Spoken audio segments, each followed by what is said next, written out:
नमस्कार, मैं हूं मनोज वर्मा और आप देख रहे हैं अटेंशन। और आज अटेंशन में बात होगी महू के लिए मारामारी। जी हाँ, महू में जय बापू जय भीम कार्यक्रम से पहले कांग्रेस स्पीक अप अभियान चलाएगी और अपनी रैली के लिए भीड़ जुटाने का प्रयास करेगी। अभियान के तहत कांग्रेस नेताओं को एक वीडियो संदेश अपने सोशल मीडिया अकाउंट पर पोस्ट करना होगा। हालांकि अब इस अभियान के शुरू होने से पहले इस पर सियासत गर्मा रही है। बीजेपी इसको लेकर कांग्रेस पर तंज कस रही है, लेकिन सवाल ये है कि कांग्रेस को अपनी रैली के लिए भीड़ जुटाने की जरूरत क्यों पड़ रही है। क्या कांग्रेस को अपने कार्यक्रम के असफल होने का डर सता रहा है? आज चर्चा इन्हीं सवालों के आसपास, लेकिन पहले रिपोर्ट देखिए।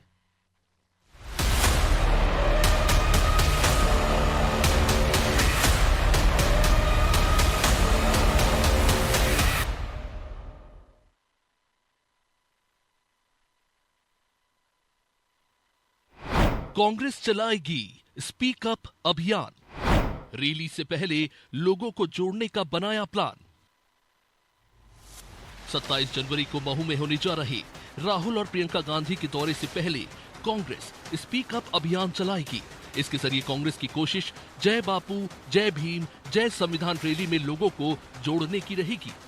इस अभियान के तहत कांग्रेस के सभी सांसद, विधायक, पूर्व सांसद, विधायक और पार्टी पदाधिकारी 1 मिनट का वीडियो संदेश रिकॉर्ड कर खुद के सोशल मीडिया अकाउंट पर पोस्ट करेंगे। इस संदेश में राहुल, प्रियंका गांधी के कार्यक्रम और उसकी रैली की जानकारी दी जाएगी। लेकिन सवाल ये है कि क्यों कांग्रेस को लोगों को जोड़ने की जरूरत पड़ रही है? क्या इस अभियान के पीछे की वजह कुछ और है? खैर, इन सवालों पर कांग्रेस का क्या कहना है वो सुनिए। देखिए, कांग्रेस का तो शुरू से ही काम है कि जन जन को जोड़ना है। और आज तो इतना संकट आ गया है कि गांधी की विचारधारा को समाप्त कर देंगे। अगर अंबेडकर जी के जो किए हुए काम हैं उनको अगर हम क्षति पहुंचाएंगे और जो संविधान है उसकी मूल भावना का अगर हम हनन करेंगे तो निश्चित रूप से ये फिर देश कहाँ रहेगा। अब लोगों को जोड़ने के लिए कांग्रेस ने स्पीक अप अभियान की तैयारी की तो इस पर बीजेपी ने भी चुटकी ली और कहा कि लोगों के बीच कांग्रेस अपना विश्वास खो चुकी है। जो हालात कांग्रेस के भीतर बने हुए हैं, लिहाजा वो कितनी भी कोशिश कर ले, अब लोग उनसे जुड़ने वाले नहीं हैं। और क्या कुछ बीजेपी ने कहा वो भी सुनवाते हैं। देखिए, कांग्रेस पार्टी के भीतर आज एक डेडिकेटेड कैडर का अभाव है। उस स्थिति में कांग्रेस पार्टी को तत्कालिक रूप से ऐसे आंदोलनों, प्रदर्शनों में अपनी भीड़ को भरने के लिए, लोगों की संख्या को प्रदर्शित करने के लिए इस प्रकार से विभिन्न आयामों से लोगों को जोड़ने की आवश्यकता पड़ती है। जबकि जो एक कैडर होना चाहिए, जो विचार के प्रति समर्पित होना चाहिए, कांग्रेस के नेतृत्व पर उसको विश्वास होना चाहिए, कांग्रेस के भीतर लगातार उसका अभाव है। और मध्य प्रदेश में जीतू पटवारी जी के अध्यक्ष बनने के बाद से हम लगातार देख रहे हैं कि उनके अपने नेता किस स्तर तक विरोध के लिए आमदा हैं कि धीरे धीरे करके कांग्रेस की मध्य प्रदेश में बची हुई जमीन भी लगातार दरकती हुई जा रही है और कांग्रेस पार्टी मध्य प्रदेश में समूल नाश की ओर आगे बढ़ रही है। गौर करें तो पीसीसी चीफ जीतू पटवारी के क्षेत्र में उनके अध्यक्ष बनने के बाद इतने बड़े स्तर पर पहली बार कार्यक्रम हो रहा है, लिहाजा फिर भी उन्हें लोगों को जोड़ने की जरूरत पड़ रही है। कहीं ऐसा तो नहीं कि पार्टी के नेता ही इस कार्यक्रम को असफल बनाना चाहते हैं, इसलिए जीतू पटवारी को स्पीक अप अभियान लाना पड़ा ताकि भीड़ जुटाकर आला कमान को खुश किया जा सके। खैर, अब इस अभियान का असल मकसद क्या है ये तो कांग्रेस ही जाने, लेकिन इतना जरूर है कि उसके इस अभियान ने कई सवाल जरूर खड़े कर दिए हैं। ब्यूरो रिपोर्ट, अनादि टीवी।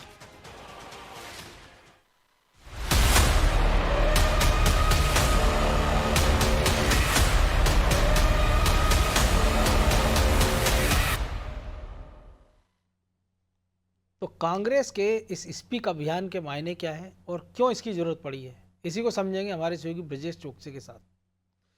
तो ब्रजेश जी, इस प्रकार के आयोजन में हम देखते हैं कोई भी राजनीतिक दल हो, कांग्रेस हो, बीजेपी हो, आम आदमी पार्टी हो, तमाम की भीड़ तो जुटाना ही पड़ती है। लेकिन जब आपको 1 महीने पहले, 2 महीने से आपको लगभग पता है कि आपके जो सबसे बड़े नेता हैं कि राहुल गांधी हो, प्रियंका हो, आपके राष्ट्रीय अध्यक्ष को आना है और एक ऐसे इलाके में आयोजन हो रहा है जहाँ से खुद प्रदेश अध्यक्ष उनके आते हैं पड़ोस से, उसके बाद भी अगर आपको स्पीक अप अभियान चलाना पड़े और ये केवल 2 लाख की भीड़ जुटाने के लिए, क्योंकि आप जब पूरे देश में एक नैरेटिव बना रहे हो लोकसभा चुनाव के पहले से 1 साल से ज़्यादा का वक्त हो रहा है, लगभग साल भर मान लें कि संविधान खतरे में है, देश खतरे में है और अब भी जब दिल्ली के चुनाव चल रहे हैं तो बिहार में जाके राहुल गांधी फिर संविधान की बात कर रहे हैं।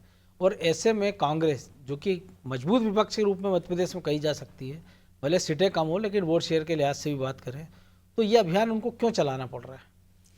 मनोज जी, मजबूरी है ये अभियान चलाना। देखिए, कोई भी राजनीतिक दल हो, जैसे कि आपने खुद कहा, चाहे बीजेपी हो या कांग्रेस हो या अन्य दल हो, सिर्फ बसपा को छोड़कर, बसपा एक ऐसा राजनीतिक दल है मनोज जी कि यदि किसी ने गांव की एक दीवार पर लिख दिया कि भोपाल चलो और उनकी नेता आ रही हो मायावती, तो मैं कह सकता हूं कि लोग रोटी और सब्जी लेके या सूखी रोटी और प्याज लेकर भी भोपाल आ जाएंगे सड़कों पर। बस उनको पता होना चाहिए कि हाँ बसपा वाले, तारीख और जगह पता होना चाहिए, इकट्ठे हो जाएंगे। हालांकि अब वहाँ भी चेंजेस आ रहा है लेकिन अभी उतना नहीं आया है। उतना ही आया, अभी भी उतना चेंज नहीं आया कि अभी भी वहाँ पे संख्या पर्याप्त हो जाएगी, ये दावे के साथ कह सकते हैं। लेकिन चाहे बीजेपी हो चाहे कांग्रेस हो, उनको भीड़ जुटाना पड़ती है, मैनेजमेंट करना पड़ता है। कांग्रेस में यदि यही काम चुनाव से पहले हो रहा होता तो निश्चित तौर पर भीड़ जुटाने की जरूरत नहीं पड़ती, क्योंकि शक्ति प्रदर्शन करते हैं। वो कैडर बेस्ड पार्टी नहीं है बीजेपी की तरह कि बीजेपी का कार्यकर्ता उसके पदाधिकारी खुद आ जाएं। यहाँ पे पदाधिकारी और कार्यकर्ता नेताओं के गुटों में बटे रहते हैं कि कोई दिग्विजय सिंह का जिला अध्यक्ष है, उनके ब्लॉक अध्यक्ष हैं, उनके कार्य विधायकों के में बटे रहते हैं। तो विधायक की जिम्मेदारी होगी तो वो ले आएगा। वो क्यों लेकर आएगा, क्यों खर्चा करेगा? यदि वो 1000 लोगों को लेकर आएगा तो जिम्मेदारी उस पर है कि 1000 लोगों को खाने पीने की व्यवस्था उसको करना पड़ेगी, गाड़ी घोड़े करना पड़ेंगे। तो इतना खर्च क्यों करे पार्टी के लिए? क्योंकि आज की तारीख में यदि वो इतने लोग ले भी आएगा तो उससे फायदा क्या मनोज जी? यदि ये भीड़ चुनाव में या टिकट के लिए लाएगा तो फायदा है। तो निश्चित तौर पर इसलिए मजबूरी है ये कार्यक्रम चलाने की, क्योंकि आपको एक ताकत तो दिखाना पड़ेगी। आपका सबसे बड़ा नेता आ रहा है, आपका लीडर आ रहा है, पार्टी का फेस है वो। यदि उसके कार्यक्रम में भीड़ नहीं जुटेगी तो निश्चित तौर पर एक नया माहौल बनेगा। इसका जो विरोधी दल है उनके वोट आएंगे कि राहुल गांधी को अब कोई सुनने भी पसंद नहीं करता है, राहुल गांधी की रैली फ्लॉप हो गई है। राहुल गांधी संकट आयोजकों के लिए भी हो जाएगा कि भाई आप इतने पहले से कार्यक्रम तय हो गया, तारीख भी बढ़ा दी गई है कि आपके नेताओं ने कहा साहब 26 जनवरी को ये नहीं हो पाएगा, तो उसकी सहूलियत के लिए ये भी कर दिया कि आगे बढ़ा दी भाई तारीख, कि तब सब लोग सामूहिक रूप से उसमें योगदान दे सकें। आपके बड़े नेता जहाँ से प्रदेश भर से, आप देश भर से जहाँ से बुलाना चाहते हो वहाँ सजाएं। लेकिन क्या आज की तारीख में ये आपको आसान लग रहा है कि हाँ तारीख बढ़ा दी तो तमाम नेता दिलो जान से लग जाएंगे, चाहे वो कमलनाथ हो, दिग्विजय सिंह हो, अजय सिंह हो, अरुण यादव हो, उमंग सिंगार हो। उमंग सिंगार चलिए महत्वपूर्ण भूमिका इसलिए निभाएंगे कि उनके क्षेत्र से लगा हुआ है, तो उनको मजबूरी में करना ही पड़ेगा। अब जीतू पटवारी इसलिए इस तरह का अभियान चला रहे हैं कि स्पीकअप का, कि भाई कि लोग ज़्यादा से ज़्यादा जुड़ें। इसके लिए एक रणनीति के तहत जाना पड़ेगा आपको, जिस तरह से आपने पहले गए। आपको ब्लॉक, आपको जिला, आपको विधायकों को जिम्मेदारी सौंपना पड़ेगी और मॉनिटरिंग करना होगी कि भाई आप यदि जिस संख्या दी गई थी, आपको इतना टारगेट दिया गया था, आप वो लेकर आए कि नहीं। विधायकों को जिम्मेदारी दीजिए और उनसे कहिए कि ज़्यादा नहीं, 1 सप्ताह। हाँ, 1 सप्ताह है। विधायकों से कहिए कि आपको एक विधायक से यदि आप 1 बस का भी कहेंगे तो मुझे लगता है 2 बस का भी कहेंगे तो वो पर्याप्त संख्या हो जाएगी। फिर आप जिलाध्यक्षों को जिम्मेदारी दे दीजिए, मोर्चा को, आपके जो यूथ कांग्रेस के हैं, महिला कांग्रेस के हैं, जो आपके आनुषंगिक संगठन है उनको जिम्मेदारी दीजिए और फिर उसकी मॉनिटरिंग होनी चाहिए। तब जाकर, वो मॉनिटरिंग का कोई सिस्टम नहीं है। उन्होंने कहा मैं तो इतने लोग लेकर आया था, तख्तियां लगा लेंगे 4-6 अपने नेता की, जिंदाबाद के नारे लगाएंगे और वो दिखा देंगे कि भाई हम इतने लोग आए थे, आते कितने हैं। तो ऐसा कोई मॉनिटरिंग का सिस्टम नहीं है और संयुक्त रूप से सब चाहते भी नहीं है, कांग्रेस के बड़े नेता भी हों और जो दूसरे गुटों में बटे हैं, कि कार्यक्रम इतना सफल हो जाए कि जीतू पटवारी एक उपचुनाव तो जिता ही लाए हैं तो श्रेय उन्होंने ले लिया, कार्यक्रम नेता बन जाए बड़े। हाँ, कार्यक्रम बहुत अच्छे से सफल हो गया तो निश्चित तौर पर उनकी एक तरह से नेतृत्व की नज़रों में उनकी साख बढ़ जाएगी और वो इकलौते एक नेता हो जाएंगे। वो कह भी रहे हैं कि कांग्रेस में जो कैंसर है मैं खत्म कर दूंगा, कैंसर से अभिप्राय उनका है कि गुटबाजी खत्म कर दूंगा, तो वो उस दिशा में बढ़ रहे हैं। तो कौन चाहेगा मनोज जी कि उनका कद बढ़ जाए और बाकी के लोगों का कद घट जाए? और कद घटाने के लिए ही तो आप देखिए तरह तरह के जतन होते हैं। कमलनाथ जी और बड़ी मीटिंग में कह देते हैं कि पूछताछ नहीं हो रही है, दिग्विजय सिंह उसका समर्थन कह देते हैं, अगली बैठक में अजय सिंह कुछ कह देते हैं। फिर ऐसी बैठकों में जो तरह तरह की जो खबरें, असल खबरें बननी चाहिए थी वो नहीं बन पा रही हैं। बाकी चीजें सब चीज क्यों हो रही हैं? क्योंकि जीतू पटवारी को अब तक लोग पचा नहीं पा रहे हैं, वो सेकंड लाइन को आगे नहीं देख पा रहे। बड़े बड़े धुरंधर नेता हैं जिनके चरण वंदना करते थे कभी जीतू पटवारी, आज उनके नेता बन गए हैं। तो ये जो सब सारी चीजें हैं, तो जो असफल करने की कोशिश पार्टी के अंदर ही हो रही। ठीक है, किस पर फूटेगा? जीतू पटवारी पर फूटेगा निश्चित तौर पर, क्योंकि संगठन का कार्यक्रम है और किसी पर तो फूटने वाला नहीं है। तो इसलिए मुझे लगता है कि इस तरह के अभियान चलाना पड़ रहे हैं, उनको लगातार खुद प्रयास करने पड़ रहे हैं। मुझे लगता है कि एक रणनीति के तहत जाएंगे। यदि जो गुटबाजी जो हमने देखी थी प्रवक्ताओं के चयन के समय पे, हमने देखा का संगठन के चयन के समय पर, वो गुटबाजी अभी भी कहीं ना कहीं उसमें असर दिख रहा है और उसकी तड़प भी दिख रही है। जो जीतू पटवारी के बयान आ रहे हैं कि कैंसर जैसी बीमारी हो गई, वो कार्यकर्ताओं से अपील कर रहे हैं, इसको हम भावनात्मक अपील भी कह सकते हैं। भाई आप भी खत्म हो जाओगे, हम भी खत्म हो जाएंगे, कांग्रेस खत्म हो जाएगी यदि हम गुटबाजी में उलझे रहे, ये कैंसर जैसी बीमारी हो गई है। तो ये अपील को क्या देखते हो आप? इसलिए कह रहे हो कि भाई कार्यकर्ताओं में जोश भरना चाहते हैं, नेताओं के चक्कर में पड़िए आप, सीधे पार्टी को जिंदा रखना है, आप भी जिंदा रहेंगे, हम भी जिंदा रहेंगे, मैं ही नेता हूं। तो ये जो अपील कह रही है कि वो उनकी तड़प है, उनको भी एहसास हो गया है कि कहीं ना कहीं कार्यक्रम को फिलहाप करने की षड्यंत्र रचा जा रहा है अंदर ही, वो कह नहीं पा रहा है। आलाकमान से कहेंगे, क्योंकि अभी तो यदि वो कहें कि हम ये कार्यक्रम सफल नहीं कर पा रहे हैं और ये नेता हमारा सपोर्ट नहीं कर रहे हैं, इस तरह का रोना रोएंगे तो उनकी ही कमजोरी एक तरह से बिल्कुल सामने नेता आएगी, पे सवाल उठेंगे ना। सवाल उठेंगे। तो वो चाहते हैं कि कार्यक्रम सफल हो जाए, इसके बाद वो ये सब चीजें आलाकमान को बताएंगे। तो मुझे लगता है वो इस हिसाब से काम कर रहे हैं और शायद इस कार्यक्रम से कुछ सफलता उनको हासिल मिल जाए, कार्यकर्ताओं में जोश आ जाए, कार्यकर्ताओं को लगे कि भाई नेताओं को छोड़िए आप। लेकिन ऐसा मुझे लगता है असंभव है कांग्रेस में, क्योंकि पट्टावाद कांग्रेस की संस्कृति रहा, क्षेत्रीय छत्रप कांग्रेस की ताकत रहे हैं। यदि वही आप खत्म करने की कोशिश करोगे तो कांग्रेस को लेकर जो जीतू पटवारी कह रहे हैं कि वो खत्म हो जाएगी, मुझे लगता है छत्रप खत्म हो जाएंगे तो कांग्रेस ही खत्म ना हो जाए, क्योंकि कैडर बेस्ड पार्टी नहीं है ना, कार्यकर्ता उसका संगठन से नहीं जुड़ा, वो नेता से जुड़ा, लीडर बेस्ड पार्टी। हाँ, और लीडर बेस्ड पार्टी हमने देखा, लीडर जाता है तो उसके कार्यकर्ता तक चले जाते हैं। आप ज्योतिरादित्य सिंधिया बड़ा उदाहरण है, उसके उनके साथ इतने मंत्री आए, उन क्षेत्रों में देख लीजिए जिलाध्यक्ष तक ढूंढे नहीं मिले, जिलाध्यक्ष से लेकर ब्लॉक तक के तमाम नेता उनके साथ आ गए थे। तो ये परिस्थिति हो सकती है। तो एक मतलब कह सकता हूं मैं कि ये एक तरह से उल्टा दाव भी पड़ सकता है कि आप कहोगे गुटबाजियों से मुक्त करो। लेकिन एक और जो चीज आप कह रहे हो भीड़ की, ब्रजेश जी, तो पिछले 2-3 चुनाव की बात करें, खासतौर से 2 चुनाव के 18 की बात करें कि मालवा निवाड़ा में बीजेपी ने अच्छा परफॉर्म नहीं किया, कांग्रेस ने किया, तो सरकार कांग्रेस की बनी। इस बार भी बाकी जगह अच्छा परफॉर्म किया बीजेपी ने, लेकिन निवाड़ में कांग्रेस ने अच्छा परफॉर्म किया। और ये वो इलाका जो महू के आसपास का इलाका है। उमंग सिंगार को कांग्रेस ने बड़ी उम्मीदों से नेता प्रतिपक्ष बनाया है। महू का जैसे मैंने जिक्र किया, बगल के राऊ से जीतू पटवारी आते हैं, तो बावजूद उसके अगर 66 विधायक हैं आपके पास और हजार लोग अगर ये लोग ले भी आते हैं, तो आपको नहीं लगता एक बड़ी संख्या इकट्ठी हो सकती है? क्योंकि इंदौर के तमाम बड़े नेताओं की अगर हम बात करें तो वहाँ जो नेता न प्रतिपक्ष नगर निगम के चिंटू चौक से, वो कह रहा मैं 1000 बसें ले जाऊँगा। एक जो रीना बोरासी हैं, चुनाव लड़ी हैं, गुड्डू की बेटी हैं जो, वो कह रही हैं 150 बसें ले जाऊंगी। तमाम सारे नेता दावे कर रहे हैं। जब इतने सारे दावे हो रहे हैं तो आपको लग रहा है स्पीकअप की जरूरत है, और स्पीकअप से अगर ये सब होता तो फिर ये दावों की जरूरत ही क्या है? देखिए मनोज जी, कुछ कार्यक्रम आपको दिखाने के लिए भी करना पड़ते हैं कि आप मेहनत कितनी कर रहा हो। ये भीड़, यदि आप उन भीड़ को, जो जैसा कि आपने कहा, चाहे चिंटू चौक से हों चाहे अन्य लोग हों, यदि जुटा लेते हैं, तब भी आपको दिखाना तो पड़ेगा कि प्रदेश भर से आया। आलाकमान को क्या दिखाओगे कि तो हम बस में से भर के ले आए, इंदौर के लोग हैं, आसपास की बसों से भर के हमने इकट्ठी भीड़ कर लिए। वो तो पूरे प्रदेश को नहीं, पूरे देश को मैसेज देंगे ना उनके नेता। तो वो ये जताना चाहते हैं कि पूरे प्रदेश भर में हमने कितनी मेहनत की है इस कार्यक्रम को लेकर, पहले से योजनाएं बनाई हैं, बैठकें की हैं, चाहे जीतन भंवर सिंह को बुलाया हो, चाहे नेताओं ने बैठकें की हो, चाहे वीडियो कॉन्फ्रेंसिंग से जुड़े हुए हो, लेकिन वो तब मेहनत दिखाना पड़ती है ना आपको। आज की दौर में आपका खुद की आपकी ब्रांडिंग करना पड़ती है। तो ये ब्रांडिंग के तरीके भी होते हैं कि लगातार हम बैठकें कर रहे हैं, लगातार लोगों को जिम्मेदारियां दे रहे हैं। निश्चित तौर पर आपने कहा कि आपके 64 विधायक हैं, यदि इतने 1-1000 लोग भी लेकर आएंगे तो आपकी पर्याप्त संख्या हो जाएगी, और आसपास के लोग तो आप इकट्ठा कर ही लोगे। राहुल गांधी के हेलीकॉप्टर देखने के लिए 1000-2000 वोटर ने आपको वोट दिया कि संविधान खतरे के नैरेटिव से, उस वोटर की मौजूदगी भी तो सबसे जरूरी है ना, क्योंकि वोट तो वही डालेगा, कार्यकर्ता तो आपको वोट डालेगा। आप उस 2 लाख कार्यकर्ता इकट्ठे भी कर लोगे, लेकिन जिस पब्लिक को आप एड्रेस करने वाले हो, जिसको आप ये बता रहे हो कि संविधान खतरे में, जिसका फायदा आपने उत्तर प्रदेश में उठाया है, जिसका फायदा आपने बाकी राज्यों में उठाया है, मध्य प्रदेश में जरूर ये रहा कि 29 की 29 सीटें आप हार गए। तो इसलिए तो आपने उस क्षेत्र में वो कार्यक्रम आयोजित किया है ना, कि एक आप लोग संदेश दे सको उस क्षेत्र के ज़्यादा से ज़्यादा लोगों को, क्योंकि आप आदिवासी बहुल क्षेत्र है, दलित बहुल क्षेत्र है। आपने यदि आरक्षित क्षेत्र में यदि आपने आयोजन किया है तो आपने वो सोच समझ के किया है, रणनीति के तहत ही किया है कि आप जो सीटें आप ज़्यादातर जीते हैं मालवा क्षेत्र में, यदि धार की बात कर लें, महू की बात कर लें, तो आपने वो क्षेत्र क्यों चुना है?